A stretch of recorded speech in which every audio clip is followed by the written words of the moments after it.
Update muna nga tayo sa mundo ng basketball sa Gilas Pilipinas sa FIBA World Cup Asian Qualifiers second window. Eto nga, Quentin Meliora Brown hindi na maglalaro sa Gilas Pilipinas kontra New Zealand at Australia. Bakit kaya? Ngunit bago tayo magpatuloy, pakipindot naman ang like, subscribe at ang notification bell para updated ka sa susunod kong i-upload. Tila ba'y nalalagay pa sa peligro ang magiging kapalaran ng Gilas Pilipinas sa second window kontra nga sa New Zealand at Australia dahil alam naman natin unang-una, hindi na nga talaga makakapaglaro itong si Kai Sotto para sa Gilas Pilipinas na siya pa namang inaasahan sana at inaabangan ng Gilas fans. Ang nasasabing dahilan ay kailangan pang mag-recover at pinapahinga pa itong si Kai Sotto sa kanyang natamong ACL injury, kaya naman minabuti na lamang na hindi muna palaruin itong si Kai Sotto sa second window ng FIBA World Cup Asian Qualifiers. Kaya naman malaking dagok talaga yan sa lineup ng Gilas Pilipinas ang pagkawala ni Kai Sotto.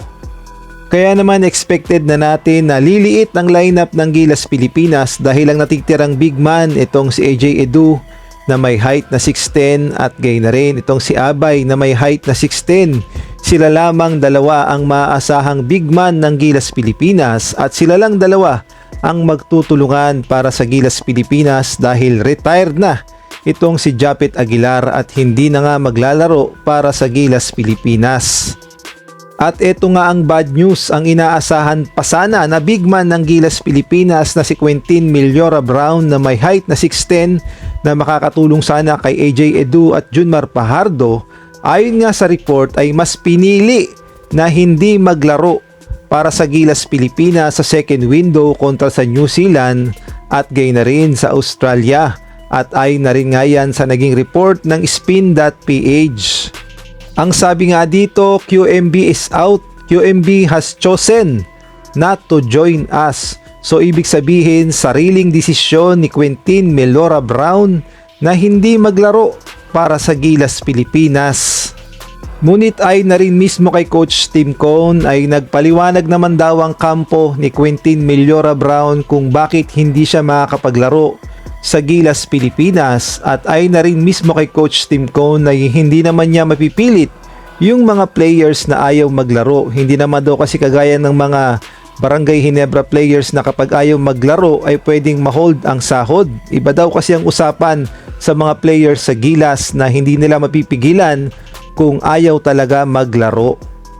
Kaya naman ang plan B ni Coach Tim Cone ay kumuha pa ng isang big man, at ito nga sa katauhan ni Justin Baltasar na nakasama na rin sa first Gilas Pilipinas practice. Malaki nga daw ang tiwala ni Justin Baltasar na mapupunuan niya ang pwesto ni Quentin Meliora Brown at makakatulong siya kay Abay at kay AJ Edu.